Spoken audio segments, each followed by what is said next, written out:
जय श्री राम। मैं आचार्य उमेश मिश्रा।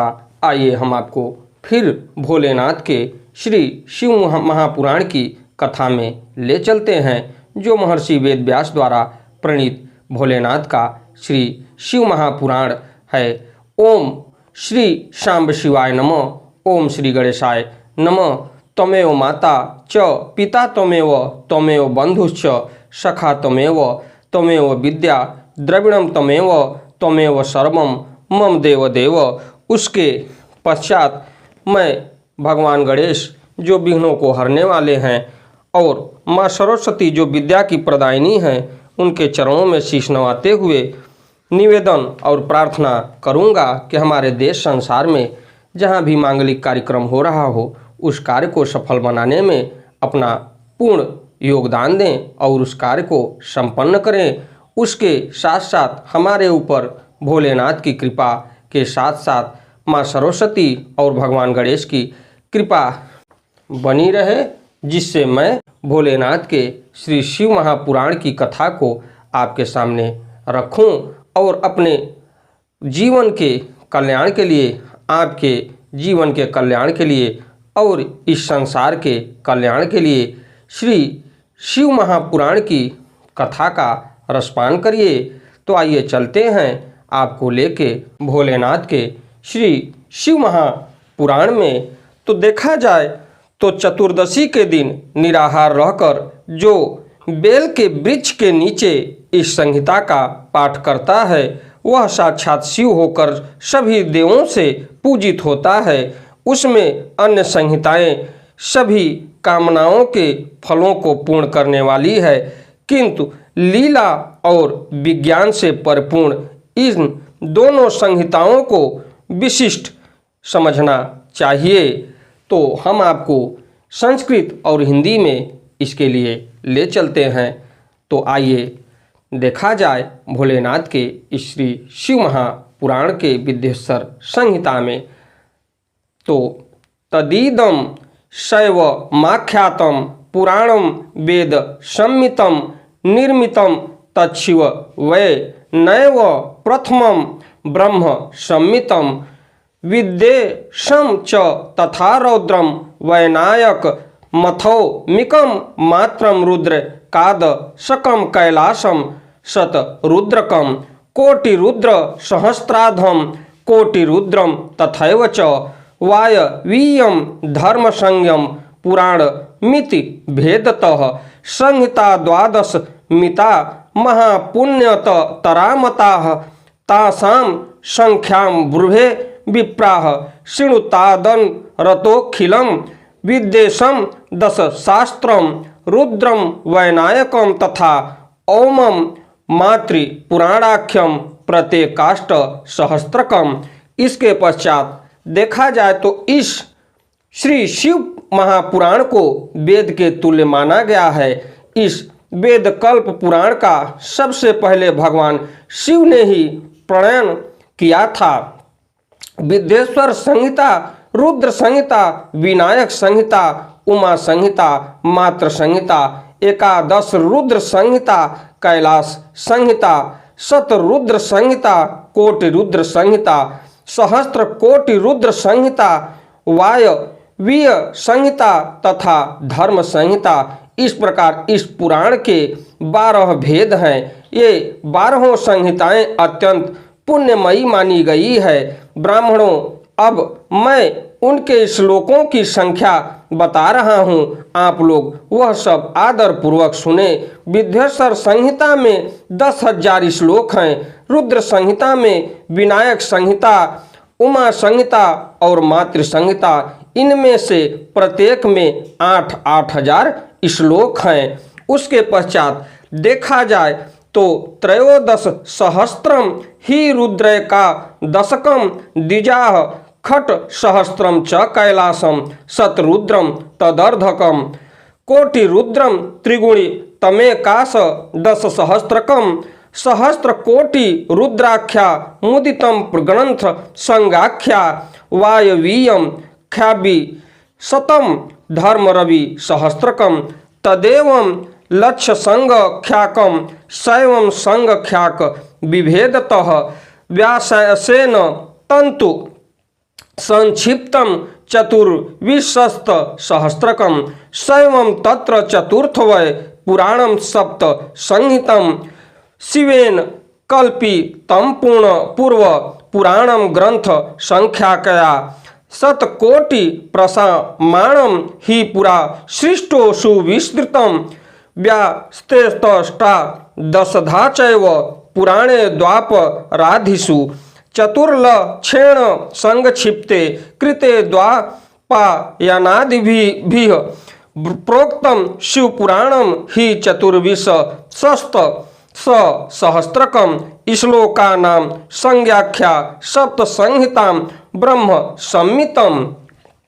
उसके पश्चात देखा जाए तो हे ब्राह्मण, एकादश रुद्र संहिता में 13,000, कैलाश संहिता में 6,000, शतरुद्र संहिता में 3,000, कोट रुद्र संहिता में 9,000, सहस्त्र कोटि रुद्र संहिता में 11,000, वायवीय संहिता में 4,000 तथा धर्म संहिता में 12,000 श्लोक हैं। इस प्रकार संख्या के अनुसार मूल शिव पुराण की श्लोक संख्या 1 लाख है, परंतु व्यास जी ने उसे 24,000 श्लोक में संक्षिप्त कर दिया है।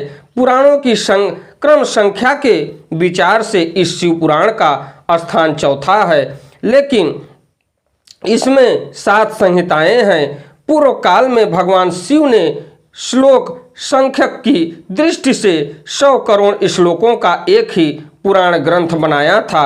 सृष्टि के आदि में निर्मित हुआ वह पुराण साहित्य अत्यंत विस्तृत था। तत्पश्चात द्वापर आदि युगों में द्वैपायन, व्यास आदि महर्षियों ने जब पुराण का 18 भागों में विभाजन कर दिया, उस समय संपूर्ण पुराणों का संक्षिप्त स्वरूप केवल 4 लाख श्लोकों का रह गया। श्लोक संख्या के अनुसार यह शिव पुराण 24,000 श्लोकों वाला कहा गया है। यह वेद तुल्य पुराण 7 संहिताओं में विभाजित है। इसकी पहली संहिता का नाम विद्येश्वर संहिता है।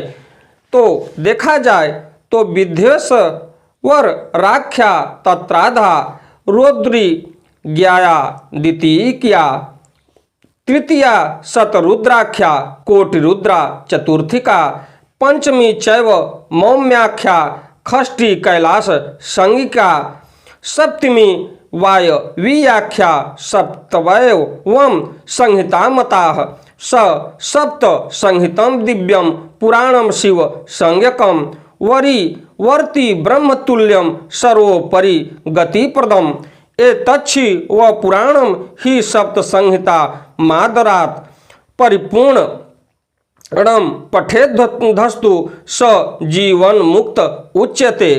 श्रुतु स्मृति पुराणे तिहा साग सम तानि च एतच्छिव पुराणस्य नार्हत्यल्पां कलामपि शैवं पुराण ममलं शिवकीर्तितं तदः व्यासेन शैव प्रवरेण च संगृहीतं संक्षेपतः सकल जीव गुणोपकारं तत्र ध्यानमतुलं शिवदम सताम ही। उसके पश्चात देखा जाए तो इसकी पहली संहिता नाम विद्येश्वर संहिता है, दूसरी रुद्र संहिता समझनी चाहिए, तीसरी का नाम शतरुद्र संहिता, चौथी का नाम कोटि रुद्र संहिता, पांचवी का नाम उमा संहिता, छठी का नाम कैलाश संहिता और सातवीं का नाम वायवीय संहिता है। इस प्रकार ये 7 संहिताएं मानी गई हैं। इस 7 संहिताओं में से युक्त दिव्य श्री शिव महापुराण वेद के तुल्य प्रमाणित तथा सबसे उत्कृष्ट गति प्रदान करने वाला है। 7 संहिताओं में से समन्वित इस संपूर्ण श्री शिव पुराण को जो अधोपांत आदर पूर्वक पढ़ता है और वह जीवन मुक्त कहा जाता है।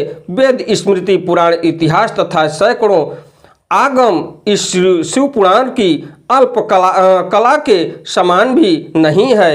यह निर्मल श्री शिव पुराण भगवान शिव के द्वारा ही प्रतिपादित है।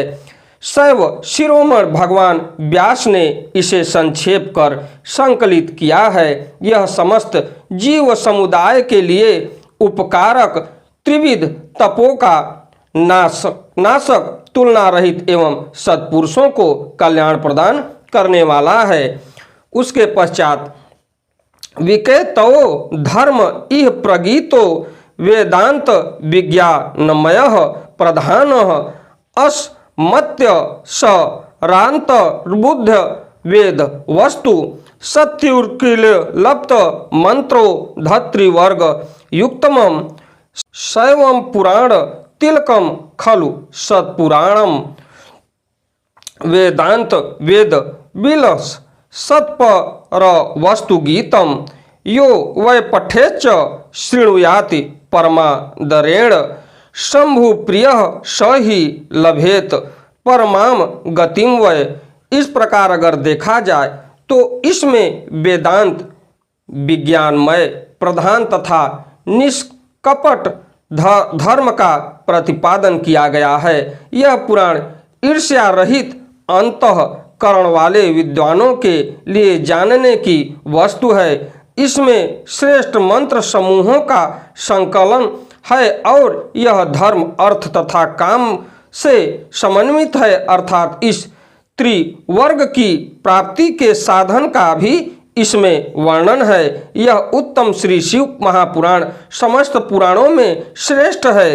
वेद वेदांतों में वेद रूप से विलसित परम वस्तु परमात्मा का इसमें गान किया गया है। जो बड़े आदर से इसे पढ़ता है और सुनता है वह भगवान शिव का प्रिय होकर परम गति प्राप्त कर लेता है। उसके पश्चात इति श्री शिव महापुराणे प्रथमायां विद्येश्वर संहितायां मुनि प्रश्नोत्तर वर्णनम नाम द्वितीयो अध्याय।